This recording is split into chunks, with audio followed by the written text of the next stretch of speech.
नवरात्रि के बीच जब वर्मा जी के घर पर एक लड़की पैदा हुई तो परिवार के गुरुजी ने कहा कि ये तो स्वयं शक्ति का रूप है। और ऐसा ही हुआ। लड़की का नाम रखा गया शक्ति। लेकिन वर्मा जी अगर अपनी बेटी का नाम कोमल रखते तो शायद कुछ आसान होता, क्योंकि शक्ति को लड़की बनाना बहुत मुश्किल था, क्योंकि वो आम लड़कियों जैसी थी ही नहीं। उसकी दादी उसके बालों पर तेल लगाती ताकि वो लंबे काले घने बाल हो, और चुपके से जाकर शक्ति कैंची उठाकर अपने बालों को खचाक काट डालती।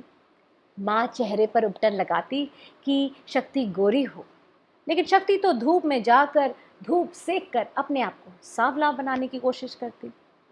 उसके पिताजी चाहते कि शक्ति लड़कियों जैसे कुछ कला वगैरह सीख ले, वो गाना सीखे तो अच्छा है, लेकिन शक्ति को तो गला फाड़ कर चिल्लाने का ज़्यादा शौक था। शक्ति को समझ में नहीं आता था कि घर में इतने सारे नियम क्यों हैं। बचपन से ही सबने उसको बताया कि लड़कियां ऐसा करती हैं, ऐसे करो, ऐसा ना करो, लड़कों जैसी मत बनो, लड़कियों जैसी बनो। लेकिन शक्ति को समझ में नहीं आता था कि उसके लिए नियम कुछ हैं और उसके भाई वीर के लिए नियम कुछ और हैं। ना वो अपने बाल छोटे रख सकती है, ना वो पेड़ पर चढ़ सकती है, ना वो निक्कर पहन सकती है, ना वो शॉर्ट टॉप्स पहन सकती है। अपने भाई के साथ थोड़ा बहुत फुटबॉल घर के छत पर तो खेल सकती है, लेकिन बाहर जाकर मैदान में बाकी लड़कों के साथ नहीं खेल सकती। और वैसे भी शक्ति की तो कोई सहेलियां भी नहीं थी जिनको फुटबॉल में कोई रुचि हो। तो शक्ति करे तो क्या? शक्ति ने फुटबॉल स्कूल में सीखा था। जब पहली बार बॉल को अपने पैरों से किक किया तब उसके दिल की धड़कनें तेज हो गईं और तभी से वो फुटबॉल खेलने लगी। लेकिन वो फुटबॉल में अच्छी थी। वीर, जो शक्ति का बड़ा भाई था, उसे 2 साल बड़ा था। वीर को पता था कि घर में कोई शक्ति को फुटबॉल नहीं खेलने देगा, तो इसलिए रोज सुबह शक्ति के प्रैक्टिस के लिए खुद भी स्कूल पहुंच जाता, अपने किट में 2 जोड़े कपड़े और 2 स्पाइक्स लेकर। शक्ति वीर के पुराने स्पाइक्स पहनती, रुई डालकर, और बहुत खूब खेलती। वीर को अपनी बहन शक्ति पर बहुत गर्व था। पूरे स्कूल की best centre forward girls team में थी, और वो थी उसकी बहन शक्ति वर्मा। लेकिन घर में इसके बारे में किसी को पता ही नहीं था, और अगर पता भी चलता तो होता क्या? दादी और गुरुजी समाज में लड़कियों के स्थान के बारे में लेक्चर देने लगते, और पिताजी वैसे ही गुस्सा हो जाते। उनको लगता कि आस पड़ोस के लोग, रिश्तेदार यही समझते कि लड़की हाथ से छूट गई है। माँ शायद थोड़ा बहुत समर्थन करती, लेकिन माँ इन मामलों में ज़्यादा बातें नहीं करती। लेकिन माँ को शक्ति के फुटबॉल के बारे में ज़रूर पता था, क्योंकि वो हर रोज़ 2 जोड़े कपड़े जो वॉशिंग मशीन में डालती थी। माँ को अपने बच्चों के सीक्रेट रखना खूब आता था। प्रॉब्लम तब आई जब शक्ति को पहली बार अपने शहर से बाहर अपनी टीम के साथ डिस्ट्रिक्ट के दूसरे टीम के साथ खेलने जाना पड़ा। कोच सर ने फॉर्म दिया कि घर से साइन करवा के लेकर आओ, तो शक्ति ने उसे वापस कर दिया और कहा कि सर, मुझे तो फुटबॉल खेलने की परमिशन तक नहीं है, मेरे मम्मी पापा कभी मानेंगे नहीं, मुझे कभी परमिशन नहीं मिलेगी। कोच सर इस बात पर थोड़ा घबरा गए और बोले, नहीं नहीं, मैं तुम्हारे घर जाके बात करता हूँ, तुम्हारे पापा जब जानेंगे कि तुम इतना अच्छा फुटबॉल खेलती हो तो वो ज़रूर मान जाएंगे। लेकिन शक्ति को तो पता था ऐसा कुछ नहीं होने वाला है। पापा किसी की नहीं सुनते। पापा दादी और गुरुजी के खिलाफ जाकर अपने बच्चों के लिए कभी कोई ठीक निर्णय नहीं लेते। उन्होंने तो कभी मम्मी को भी सपोर्ट नहीं किया, वीर को भी नहीं। तो फिर उसको कैसे अलाउ करेंगे फुटबॉल खेलने के लिए? अपनी बेबसी पर उसे इतना दुख हुआ कि वो रोने लगी और वो बोली, मुझे फुटबॉल खेलना ही नहीं चाहिए था, मैं क्यों अच्छा खेलती, मुझे तो खेलने का हक भी नहीं है, मैं नहीं खेल सकती सर, मुझे कोई खेलने नहीं देगा। कोच सर ने शक्ति के सर पे हाथ फेरा और बोला, अरे नाम है शक्ति और इतनी कमज़ोर, अपने अंदर अपने नाम वाली शक्ति को तो ढूंढो, इतने जल्दी कैसे मायूस हो सकती हो? चलो कोशिश करते हैं, कुछ ना कुछ ज़रूर होगा। कोच सर ने तो ये बात शक्ति के आंसुओं को रोकने के लिए कहा था, लेकिन पहली बार शक्ति ने अपने नाम के अर्थ के बारे में सोचा। नाम है शक्ति, लेकिन क्या वो शक्ति उसके अंदर है कि वो दुनिया से लड़ सके? क्या उसमें वो शक्ति है कि वो अपनी ज़िंदगी के छोटे बड़े डिसीशंस खुद ले सके? वो सोचने लगी कि घर में शक्तिमान तो कोई और ही है। अगर इसके पहले आपने गौरी के अधिकार वाली वीडियो देखी है तो आपको याद होगा कि शक्ति का फुटबॉल खेलना उसका अधिकार है, अपने मनपसंद खेल या मनोरंजन का अधिकार है उसे। लेकिन शक्ति अभी अपने आप को बिल्कुल शक्तिहीन महसूस कर रही है, क्योंकि घर में शक्ति उसके पास है ही नहीं। घर में शक्तिमान कोई और ही है। क्या होगा शक्ति का? क्या वो फुटबॉल खेल सकेगी? क्या वो अपने नाम के जैसे अपनी शक्तियों का इस्तेमाल कर सकेगी? अगर शक्ति से आपको टीवी पर आने वाला शक्तिमान याद आ गया है तो ये मैंने जानबूझकर किया है। शक्ति वर्सेस शक्तिमान इस कहानी में हम शक्ति पर फोकस करेंगे ताकि हम जान सकें कि शक्ति का होना या ना होना क्या है। शक्ति यानी पावर एक गजब चीज़ है। इसको ठीक तरह से डिफाइन करना भी थोड़ा सा मुश्किल भी है। शक्ति को हम सत्ता या गवर्नमेंट भी मान सकते हैं, शक्ति को हम ऊर्जा और बल भी मान सकते हैं, और हम अधिकारों को भी शक्ति मान सकते हैं।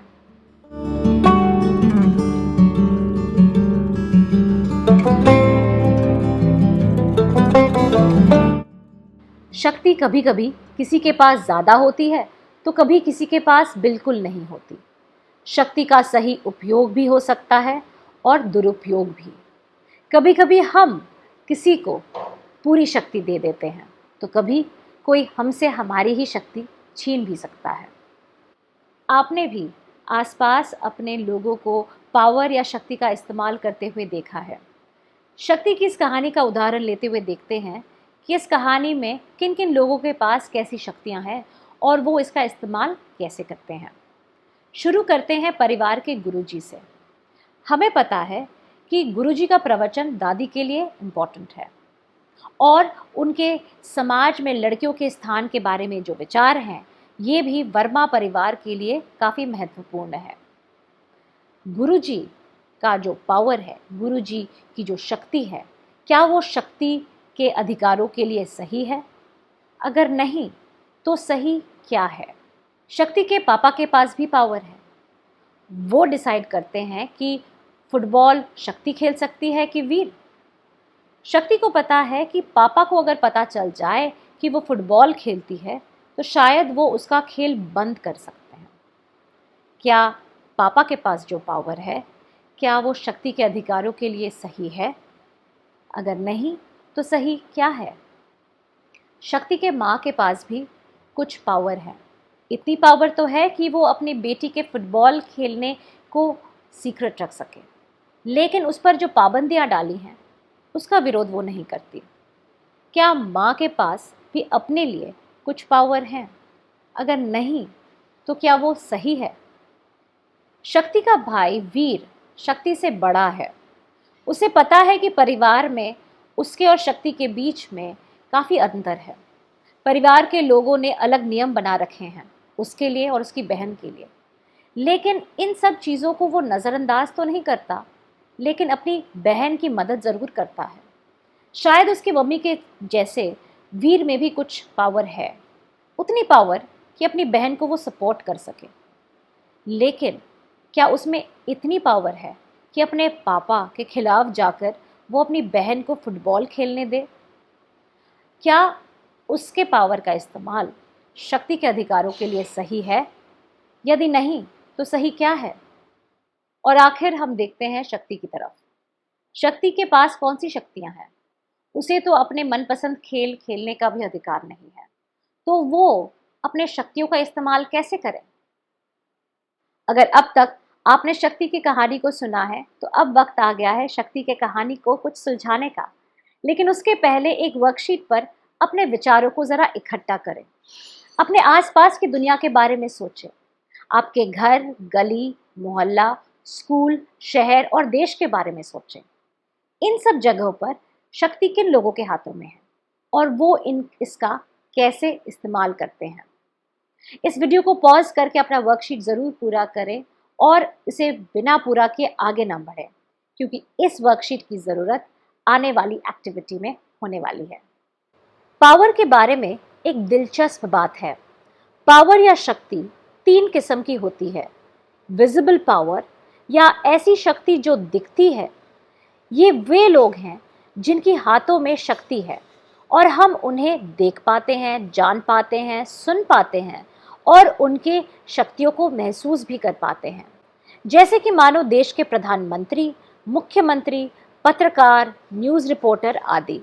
स्कूल में आपकी प्रिंसिपल और टीचर्स, खेल के मैदान में कोच।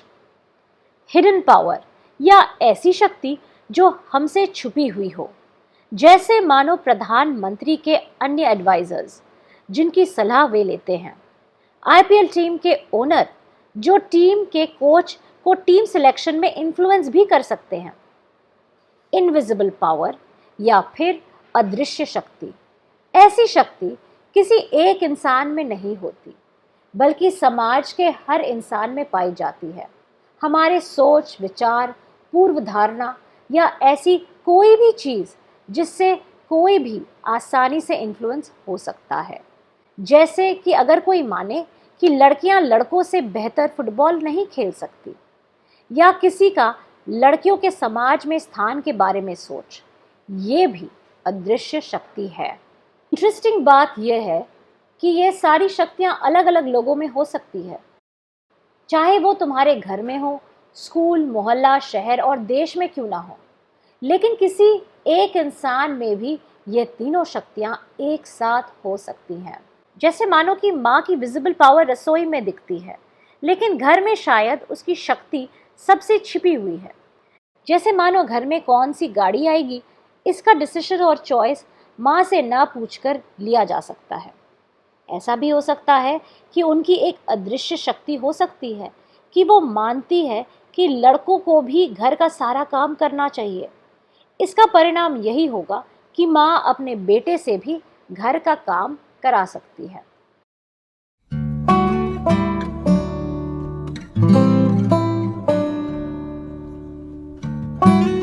अब आपका मौका है डायरेक्टर बनने का।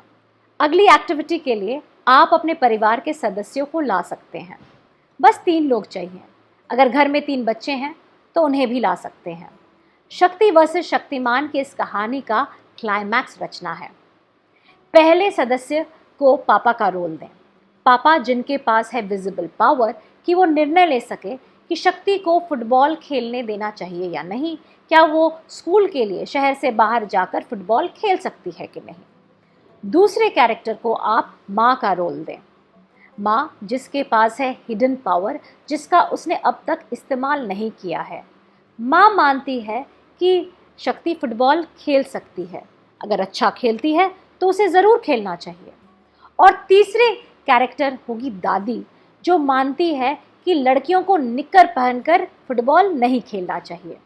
आप खुद भी इस खेल में आप जुड़ सकते हैं, खुद शक्ति बनकर शक्ति को भी आवाज़ देते हैं, शक्ति को भी अधिकार देते हैं कि वो अपने मनपसंद फुटबॉल के लिए कुछ बोल सके, अपने शक्ति का इस्तेमाल कर सके।